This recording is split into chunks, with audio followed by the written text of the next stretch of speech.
Michael O'Brien runs 2 properties south of Walgett, totalling almost 40,000 hectares, with a mixed cattle, sheep and dryland cropping operation. Where we're situated at the moment is between Coonamble and Walgett, in the Walgett Shire on the northwestern plains of New South Wales. Michael runs a tightly balanced livestock enterprise on the Brigalows, which has been improved by combining vegetation growth to improve soils with controlled grazing. We run approximately 1,000 to 1,200 Angus cows with approximately 3,500 to 4,000 Derny Merino cross ewes. We're tending to reduce some of our risk in the grain industry by running stock on cultivation country and particularly cropping for both sheep and cattle.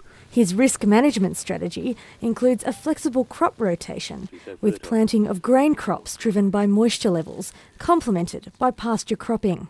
Grain income is very good, but people have got to remember it's also a lot riskier to grow. The returns are greater, but the risks are greater getting them. He sees his involvement as a founding chair of the Walgett Sustainable Agricultural Group, which he formed with local farmers, as one of his greatest farming achievements. It coincided with the introduction of no-till. The introduction of no-till farming into this part of the state has been a tremendous boom because the soil types and the crops we can grow on it are particularly attuned to no-till farming. Michael says their agronomy team played an integral role in helping them professionalise dryland cropping and share farming ideas. As graziers, when I grew up in Walgett, we were competing with one another. As farmers, and led by a professional farm group, we started to help one another solve common problems. Innovative use of no-tillage and stubble retention have played a key role in Michael's effective management in a highly variable rainfall area. We got away from the tillage methods, which were compacting our soils and preventing moisture from going into the soil and be safe for growing crops further on. The rotation systems through cereals, legumes, the odd crop of canola, the odd crop of sorghum has made a system that's putting in as it's taking out. Michael manages drought conditions by using on-farm grain storage, minimising stock numbers and controlling weeds when times get tough. The systems determine that you keep your breeding stock alive and you keep the weeds off the cultivation to store moisture. Because you've got to be ready.